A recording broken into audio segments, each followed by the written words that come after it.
Kurt Vonnegut Jr. Is a brand name that turns up on the very best of bestseller lists just about, seems like every other year.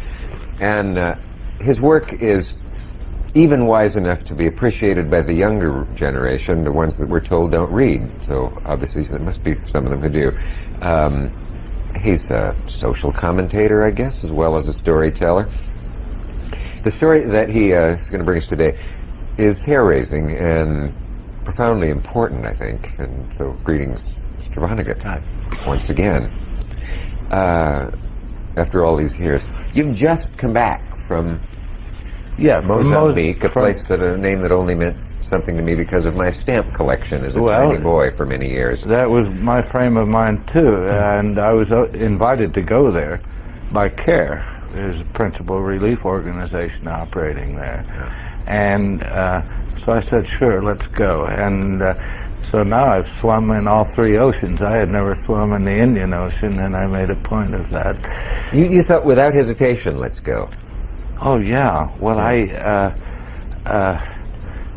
what I said in one book is unusual travel suggestions or dancing lessons from God, and but I have indeed, by golly, been to Mozambique, and I am in a position where I can actually know what I'm talking about, which is unusual in my case.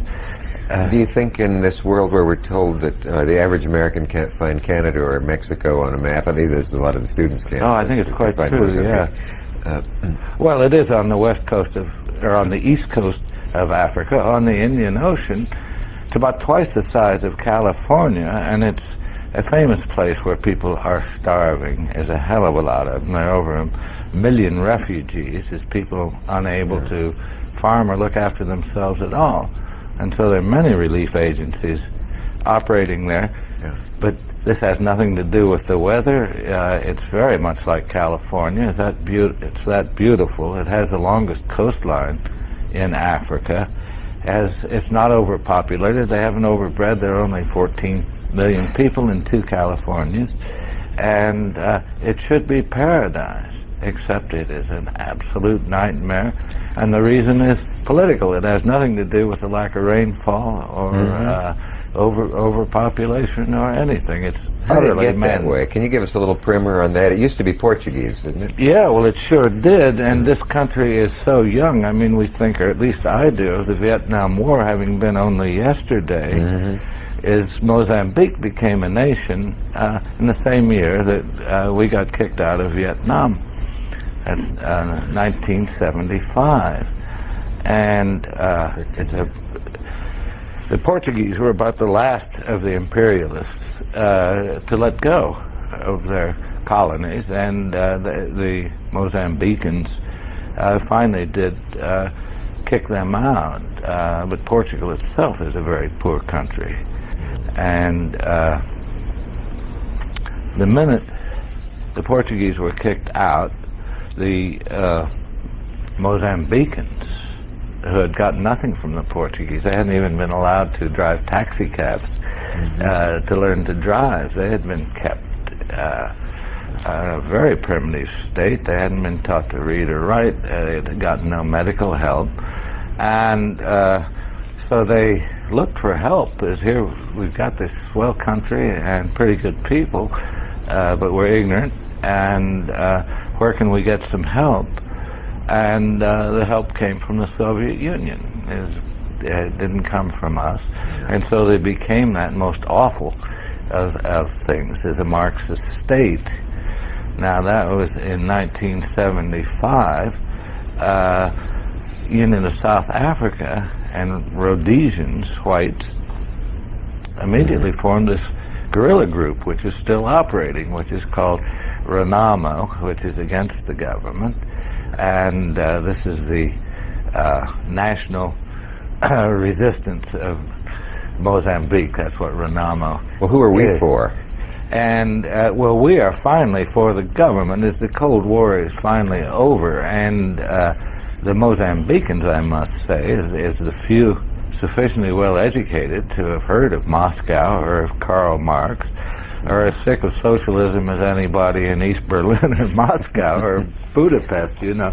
But everybody who's tried it has finally given up on it, and so have they. They're trying to get a mixed economy going. For a time, to try to help the suffering people there was to label yourself a... Well, that's right. And some people still call Renamo freedom fighters, as some people in this country do. And when you go over and see what they've done, I mean, these are illiterate bandits in the countryside. They were financed for a while by South Africa perfectly openly, and I believe by the CIA. Really? But they behaved so atrociously that our own State Department recently published a paper on atrocities committed by Renamo. And so, is there anything new in atrocities that haven't been thought of before? Yes, what is new? Well, I've seen a great deal of starvation, and as a prisoner of war, when the war ended, I didn't get back to our lines for about 10 days, and I wound up with the concentration camp people and a whole lot of others, and I was pretty skinny myself, so I'd seen hunger then. And then I wound up in Nigeria during the Biafran Civil War on the Biafran side, and of course they were completely blockaded as no food was coming in, so I'd seen starvation there. I'd seen kwashiorkor and terrible hunger, and so that's what I saw again, as I say, over 1 million people hungry in this paradise. But what is new, what I hadn't seen before, is people mutilated. And they had people who had fallen into the hands of Renamo, and another word for them is bandidos, is bandits, and that's in fact what they are. They cut people's fingers off and ears off and noses off. It's a pretty standard thing to cut noses off. So even you who had seen Dresden and other things. Yeah, but I needn't actually have gone to Mozambique to find that out. That too is in the State Department report. Let's take a look. Do we have time in this segment? I'll ask openly and see if we have some tape here, and if you can watch it in your seat and tell us what we're seeing. Hold on. Can you roll that? Yeah.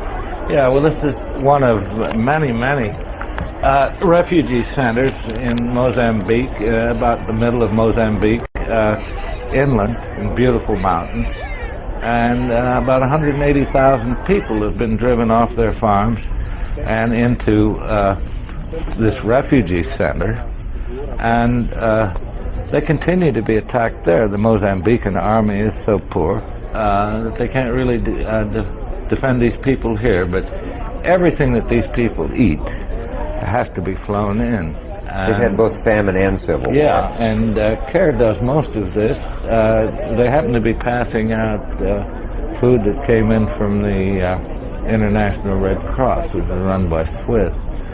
But these are people waiting in line, and another part, people are arriving every day without tools, often naked, having terrible stories to tell. Well, here I'm afraid is a dying person. But the people who arrive this sick wind up in a particular part of the camp, special tents, and who need immediate help, and about 5 a day die of new arrivals. But again, this is all political. Renamo is not growing. They are hated. They don't govern anywhere they take over. They simply loot it. They will have hit-and-run raids and burn schools and burn hospitals. Well, who profits from killing those people? What do they think that's going to accomplish? Well, they figure that anything that is bad for the government is good for Renamo, but they have no following whatsoever, and it's a mystery now about who is financing them. Is South Africa and Mozambique had a treaty finally that they weren't going to interfere with each other anymore, as Mozambique's end of it was that they would stop giving aid and comfort to the ANC, the African National Congress, which is the enemy of apartheid. And as nearly as I can tell, South Africa, who openly backed. And you mentioned the CIA. and the CIA, but we don't do that anymore, and it's a fact we don't do it anymore. You're not being ironic now, you really say it is a fact. Yeah. But well, of course, there are all these private governments now, and a guy from CARE, who was, as I say, CARE brought me over there, and Christopher Wren from the New York Times, and a guy from Newsweek, and a stringer for the Washington Post. But our guide was a man named Neff, Dave Neff. Having introduced him, let me take a break, and we'll be right back with Kurt Vonnegut and more about Mozambique.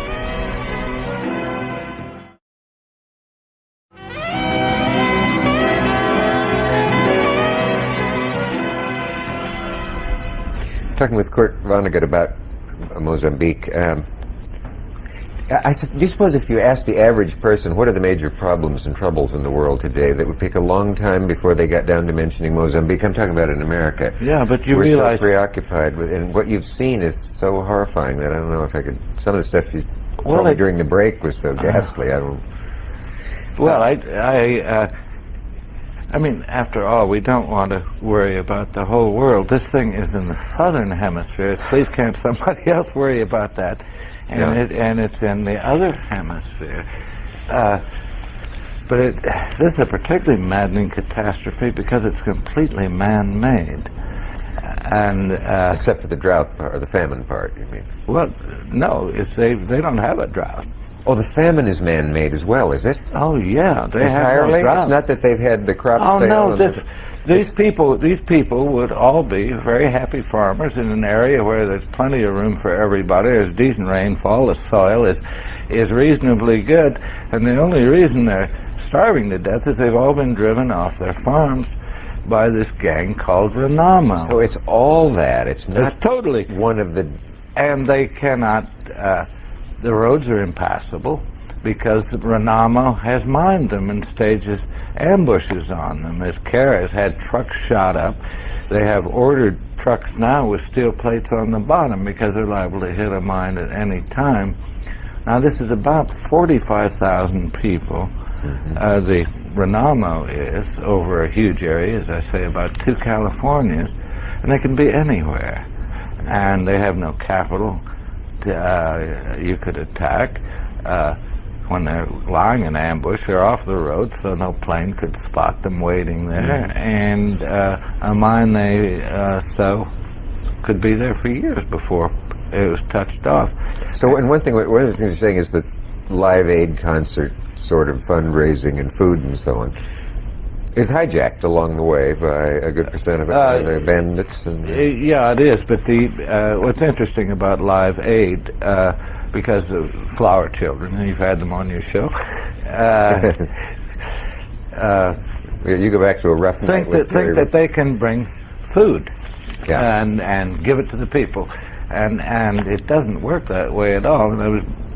CARE has been in this business for a long time, and this profession of relief specialist has come into being. The people who work for CARE that I met there, most of them have worked in 5, 6, 7, 8 other countries, all over the world, the Gaza Strip, the Philippines, wherever they're hungry people, and they are not bleeding hearts. They're experts at warehousing, at shipping, all different kinds of shipping, at accounting to make sure the stuff gets there whenever possible. The stuff that and Renamo does hit the trucks and does hit their planes and does hit their boats as they try to get food here and there. But most of Renamo's thefts take place after the food has been delivered. Because they attack these refugee centers and they're practically undefended. And the refugees themselves, they've given a little land when they arrive and a little garden plot, but they don't build much of a house because Renamo keeps coming in and burning their houses down. As when Renamo shows up, they head for the bush. That's what everybody does. And everything is stolen. Well, it sounds hopeless. Well, it does, but the mystery now is who is financing Renamo. And I started to talk about Dave Neff, who is a guy from New Athens, Illinois is a really beautiful American. He's about 43 years old, started in the Peace Corps, but he's worked for CARE for years. And he told me that this is very cheap to support a force like this because all they need is ammunition. They steal their food, they live off the land, and so one rich man could support them. They're his bandits. Well, the cost is about $4 million a year, he estimates, and this brings all transportation in this country that's trying to be born to a halt. As the power lines are cut again and again, and there may be a few private individuals smuggling in the weapons. And what do they get out of it?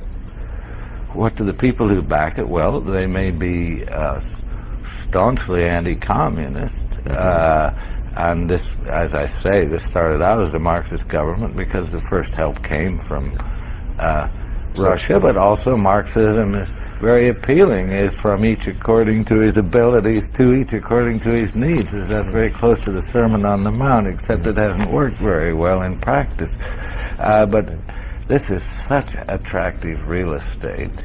I would suppose that the backers of Renamo, should the Mozambican government fall, because Renamo is not capable of governing governing, it's never done it, would get the sponsors, presumably white, would get special concessions. And a lot of good real estate. A hell of a lot of good real estate. Let's talk more about who they might be when we get back. We have to take a break and we'll come back.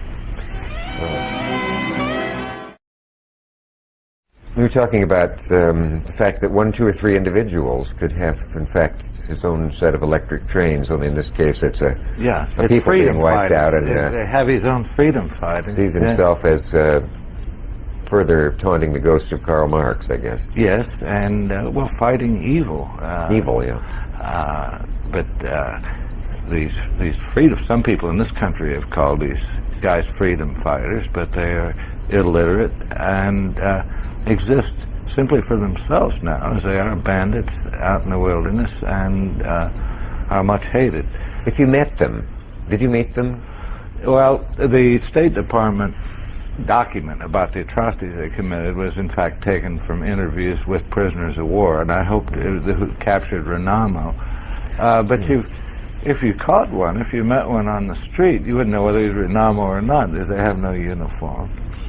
And do they feel zeal that they're doing something other than getting a kick out of maybe being entrusted with a weapon and killing people? Well, as war itself can be entertaining in itself, and being an outlaw unopposed must be a hell of a kick, because romantic. They hit and run and where there's nobody to stop them, and this is robbing, and you can see where this would and what Oliver Wendell Holmes said about Jr. said about the Civil War, it was good it ended when it did, because he was growing too fond of it. A little mordant, isn't it? Yeah. Did you think you had seen the worst you could see at Dresden? Dresden is always held up as one of the worst things that's ever happened in humankind. And whenever we point a finger at anybody bad, they say, "Don't forget about Dresden, what you did." No, but that was an adventure in my life, and I was simply amazed by it. But what has affected me far more is it was a visit to Auschwitz, where I only made a couple of years ago, and saw a whole building full of children's shoes and toys. They're still there. Oh yeah. Well, they're all gathered in one building. That's the children's stuff. But then I saw terrible starvation because I ran into concentration camp people. The firebombing of Dresden doesn't explain anything about me. But what Mozambique will explain a lot about me from now on, because watching the Cold War peter out now, where these... Gotta interrupt you, damn it. Right in the word. We'll be right back. I'll bring you right back to it.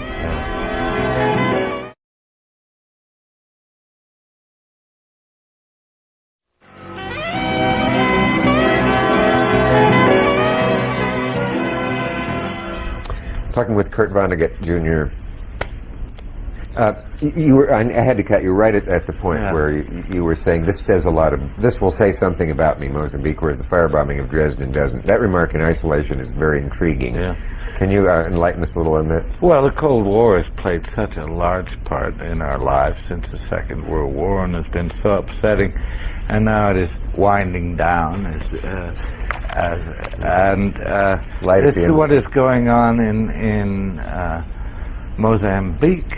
Is these innocent people who cast as Marxists, who never heard of Marx, who may have never heard of New York City, being tormented by illiterate bandits who consider themselves freedom fighters, and that sort of baloney is slowing down, and my Lord, it would be such a relief if it could stop, where only the weather would torment people from now on. There's only earthquakes and quakes and droughts.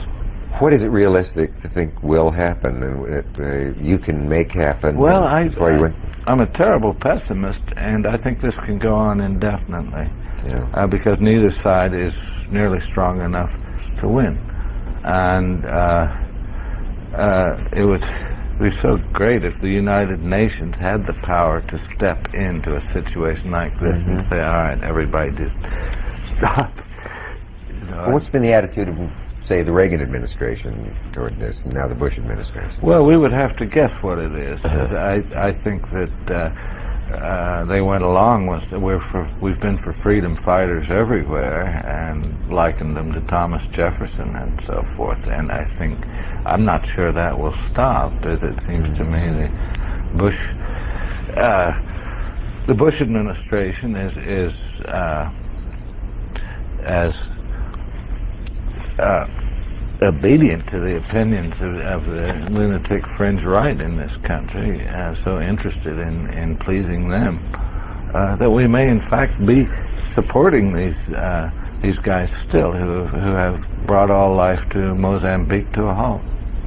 Am I being too mystery reader about this, or do you have a hunch who individuals are who in fact are supporting this? Well, the answer wouldn't be very interesting to an American audience, because I think probably the individuals are maybe Portuguese businessmen who lost their property, and also there are a lot of people who hate black people who don't wish well to any black nation. See it as a genuine evil, and in some paranoid well, that they simply don't deserve it, and this is, believe me, very choice property. But again, maybe that's all you need. Again, what I carried away from it is hopeful is that we have this large standing army of relief specialists now who can better than anybody else keep things from spoiling, and to get them where the donors want them to go. And as you say, CARE knows what it's doing, and it's practical. We only have 10 seconds left. Oh, okay. Do you want to use the 10 for anything in particular? Yeah. Well, one country that's very much on their mind right now is Poland. Aha. So here we are back again. Oh. Thank you, Kurt Vonnegut Jr., for being with us. We'll be seeing you next time.